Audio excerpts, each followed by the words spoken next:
how does this arrogant position by this court of 1963 square with Franklin's motions for prayers, which we looked at earlier?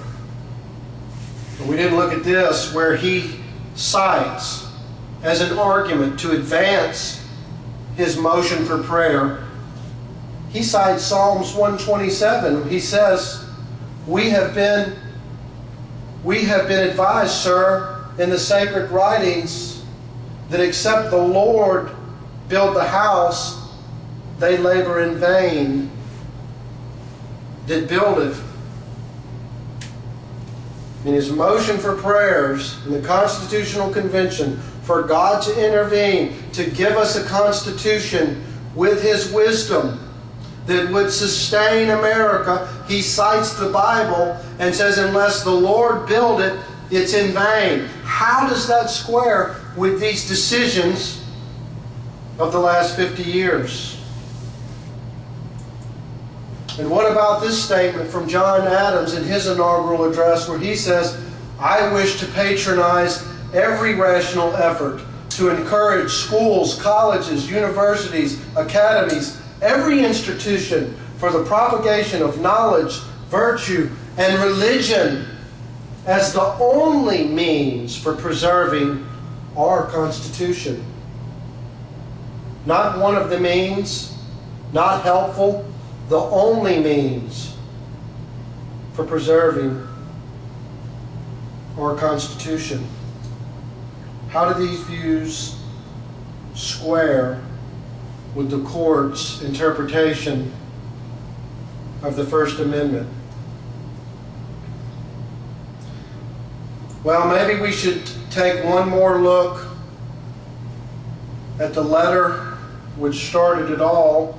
And I would point out here this encircled section, which was a part of Mr. Jefferson's original letter, was taken out on the advice of the Attorney General, thinking that it might offend many Americans, where basically he's saying, I just don't feel it's appropriate for me as president to make official proclamations for days of fasting and prayer, because Washington had done this, Adams had done this.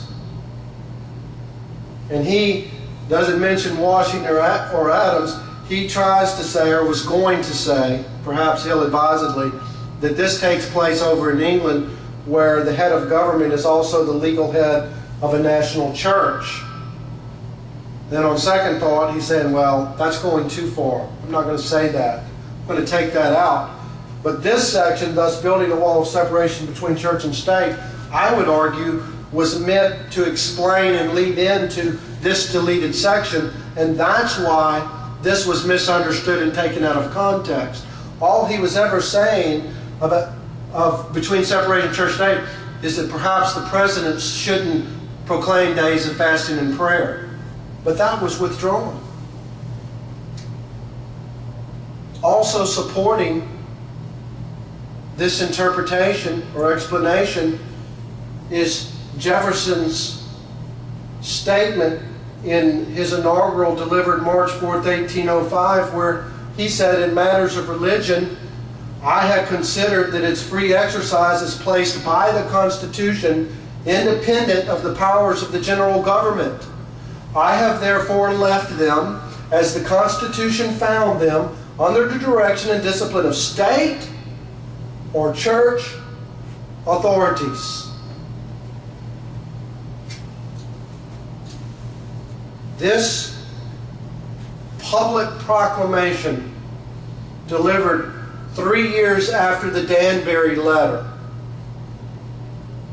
explains Jefferson's true position on matters of religion as the Constitution relates to them, that he felt that they were left as the Constitution found them, under the control of the state and the church authorities.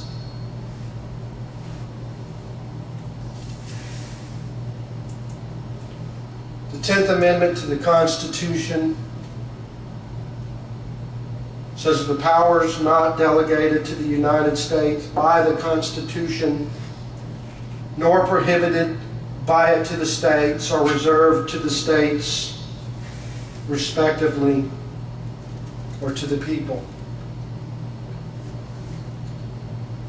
In closing, the question comes to mind, how did nine men collectively referred to as the Supreme Court, assume so much power? The power to determine when we, the people, can and cannot acknowledge the Creator of the universe, who endowed us with inalienable rights, who brought light to the dark ages. How did they get the right to tell us that God's Word, the very basis of our legal system, can no longer be quoted to our children?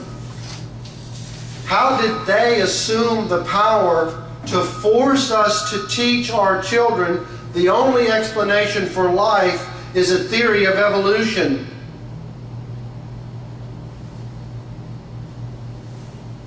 How did they get such power?